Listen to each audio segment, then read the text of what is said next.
Good afternoon, you're watching Pakistan Today news from our London studio. I'm Chris Taylor. Pakistan is observing Defense and Martyrs Day with simplicity this year due to ongoing floods. Army Chief General Asim Munir, along with the Air Force and Navy chiefs, paid tribute to martyrs and their families. Military leaders emphasized that September 6, 1965, symbolizes Pakistan's unity and resolve when soldiers defeated a stronger adversary. ISPR said the armed forces remain committed to supporting the nation in times of external threats, terrorism, and natural disasters, reaffirming assistance for flood victims across the country. The National Disaster Management Authority has issued a fresh warning of worsening conditions in flood-hit Punjab, with heavy rainfall expected from September 7th to 9th. Urban flash floods could affect Islamabad, Lahore, Rawalpindi, Faisalabad, and Sialkot, while low-lying districts in South Punjab, including Pakar, Leia, and Bahawalpur, face renewed inundation risks. Residents are being urged to prepare emergency kits, relocate valuables and livestock, and identify evacuation routes as water levels remain dangerously high.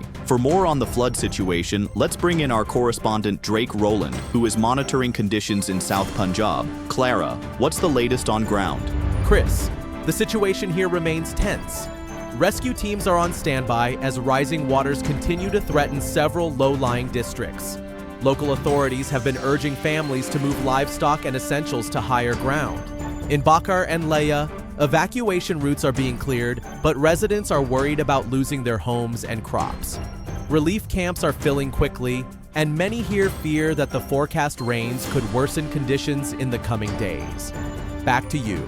Pakistan has also raised concerns over India's limited sharing of flood-related data. Authorities say this year's information sent through diplomatic channels was far less detailed than in the past. India's release of dam waters has triggered catastrophic monsoon floods across northern and central Pakistan, especially Punjab. Over 1,400 villages have been affected, more than 1 million people evacuated, and at least 905 lives lost since late June. Officials warn the floodwaters are now moving towards Sindh, which is preparing for a possible super flood. Pakistan has urged India to fully comply with the Indus Waters Treaty. Prime Minister Shehbaz Sharif has directed the Ministry of Climate Change to begin early preparations for the next monsoon season.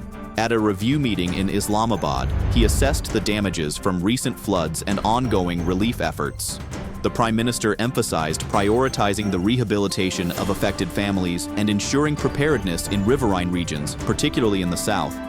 He reaffirmed the federal government's commitment to supporting provincial administrations in their relief and rehabilitation measures. Meanwhile, PPP Chairman Bilawal Bhutto Zardari held a telephonic conversation with the Prime Minister after visiting flood-hit areas in Kasur. Bilawal highlighted the plight of farmers, urging urgent federal and provincial relief, including electricity bill waivers. He also proposed loan repayment relief and extending cash assistance through the Benazir Income Support Program to farmers in disaster-hit regions. Bilawal stressed the need for immediate support to protect Pakistan's agricultural backbone. In the National Assembly, the government and PTI clashed over flood relief in Khyber Pakhtunkhwa.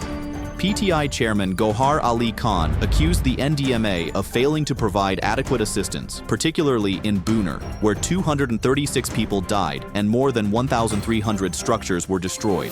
Law Minister Azam Nazir Tarar defended the NDMA, saying disaster response is a multi-tier process, and accused PTI of politicizing the issue. He added that 1.3 billion rupees had already been allocated for flood relief.